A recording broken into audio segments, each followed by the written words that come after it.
अमरावती महानगरपालिका निवडणुकीच्या पार्श्वभूमीवर प्रभाग क्रमांक 12 स्वामी विवेकानंद कॉलनी बेलपुरा परिसरात शिवसेनेच्या अधिकृत उमेदवारांना जनतेचा प्रचंड प्रतिसाद मिळताना दिसत आहे। या प्रभागातून शिवसेनेचे भारत चौधरी, पुरुष माहुलकर, छाया किशोर कडू आणि रजनी श्रीकृष्ण इसळ हे चारही उमेदवार निवडणूक रिंगणात असून प्रचाराला चांगलीच गती मिळाली आहे। हिंदुत्वाच्या मुद्द्यांवर मतदारांनी आता ही निवडणूक आपल्या हातात घेतल्याचे चित्र या भागात दिसून येत आहे। शिवसेनेच्या प्रचार सभांना आणि जनसंपर्काला मोठ्या प्रमाणावर नागरिक उपस्थित राहत आहेत। आता विकासाला गती देण्यासाठी काय भूमिका तुमची राहील? काय तुमचं नाव, काय परिचय? माझं नाव भारत चौधरी, शिवसेनेचा नगरसेवक होतो रनिंग, आणि एक माझ्यासोबत कुरेकर बाई पण होती नगरसेविका। विकास आम्ही जी इतकं केलेलं आहे की जितकं फंड जे आम्हाला भेटलं महानगरपालिकेत पूर्ण फंड लावलं, आणि इकडून तिकडून वरतूनही फंड आणून ते सुद्धा लावलेलं आहे। कारण की तुम्ही इकडे पहिले पाहून घ्या काय आमची चर्चा आहे, काय नाही आहे, आणि कामं केले त्याची पावती पब्लिक देतेच आपल्याला। आणि 100% मी सांगतो की माझी टीम पूर्ण मी निवडून आणणार म्हणजे आणणार, आणि भगवा आमचा फडकवणार आहे महानगरपालिकेवर। कारण की एकनाथ शिंदेसारखे व्यक्ती मी पाहिले नाही, आणि जे आज लेडीजला 1,500 रुपये महिना जे देते लाडली बहीण म्हणून, ते फक्त एकनाथ शिंदे साहेबांनीच आणलेलं आहे। आणि विकास म्हटलं तर हे 3 वर्षाचे पैसे गेले कुठं महानगरपालिकेत? ते आम्हाला जे मी गट नेता होतो मला दर वर्षाला 40 लाख रुपये भेटत होते, आणि बाकी नगरसेवकाला 20 लाख। तर हे 40-40 लाख 3 वर्षाचे जरी पकडले तर गेले कुठं? काय विकास केला महानगरपालिकेनं? आणि ठेका देऊन दिला, नाल्या भरलेल्या आहे। म्हणजे नगरसेवक नाही म्हणून यायला कोणी बोलणारं आहे नाही। ते प्रशासन म्हणजे आपलं मनमानी करू राहिले, म्हणून नगरसेवक पाहिजे, जरुरी आहे। आणि हे 3 वर्षे लेट झाले म्हणजे आता आम्हाला इतके कामं करावं लागेल, नाल्या, रोड, साफसफाई हे सगळ्यावर लक्ष द्यावं लागेल। आजपर्यंत लक्षच नव्हतं। काय काय आपण निवडून आल्यानंतर आपल्याला महत्त्वाचे जे काम आहे सत्तेमध्ये नगर विकास खातं शिंदे साहेबांकडे आहे, त्याचा लाभ कसा होईल या सूत्रात? तेच आता शिंदे साहेब आले होते। शिंदे साहेबांनी म्हटलं की माझे जे नगरसेवक निवडून येईन मी त्याला इतकं फंड देणार, आणि आम्हाला तसं पाहिलं तर जे महानगरपालिकेतून भेटन ते भेटन, आम्ही याच्यावरही अवलंबून राहणार नाही।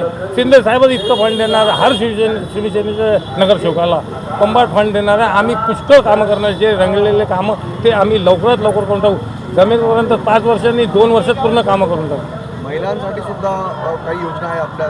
नाही, बरोबर आहे, महिलांसाठी योजना आहे, तेही आम्ही पूर्ण करू। आणि महत्त्वाची गोष्ट आहे की आपले जे शिक्षक आहेत मध्ये असं झालं होतं की कमल कॉलनीत एकदम डोबरा साजवत होता कमल कॉलनीत, की अर्धं काम झालेलं होतं आणि अर्धं काम रेंगाळलं होतं। मी त्याला वचन दिलं होतं मी आल्यावर पहिले काम करणार। मी जसा नगरसेवक झाल्यावर पहिला फंड कमल कॉलनीत, तर तो डोबरा पूर्ण बुजून टाकला। हे कमल कॉलनीच्या लोकांना माहीत आहे, आणि त्यानं माझं स्वागत वगैरे केलं।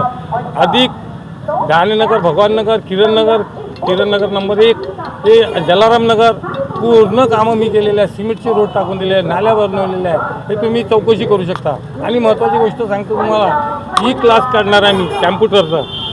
क्लास जे गोरगरीब जनता आहे ज्याच्यावरून कॅम्प्युटर शिकणं होत नाही, तसं निःशुल्क करणार आहे मी, हे वचन देतो मी तुम्हाला। भारत चौधरी यांनी महानगरपालिकेत केलेल्या नेतृत्वामुळे परिसरात अनेक विकास कामे झाली असून त्याचा फायदा येणाऱ्या काळात नागरिकांना होणार असल्याचे त्यांनी सांगितले। आपले विजन मांडताना भारत चौधरी म्हणाले की विद्यार्थ्यांसाठी क्लासरूम सुरू करण्यात येणार असून निशुल्क संगणक प्रशिक्षणाची सोय केली जाईल।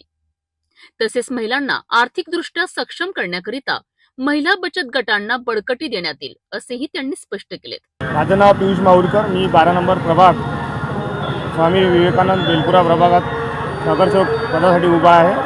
आणि माझा नगरसेवक बनल्यानंतर माझं नुसतं एकच राहील विजन, विकास विकास विकास। आणि आपण पाहत आहे की जे स्वच्छतेचा जो गंभीर प्रश्न आहे तो मी ज्या परिसरातून येतो तिथे तर अतिशय माजी नगरसेवकांनी हे 5 वर्ष तर ते दिसलेच नाही। त्यानंतर प्रशासक राजमध्येही त्यांनी दिसले नाही। प्रशासक राजमध्ये एवढं घाण करून ठेवलेली आहे, इतकं तिथं घाण आहे की तुम्ही तिथे जाताना नाकाला रुमाल लावूनच जावं लागते।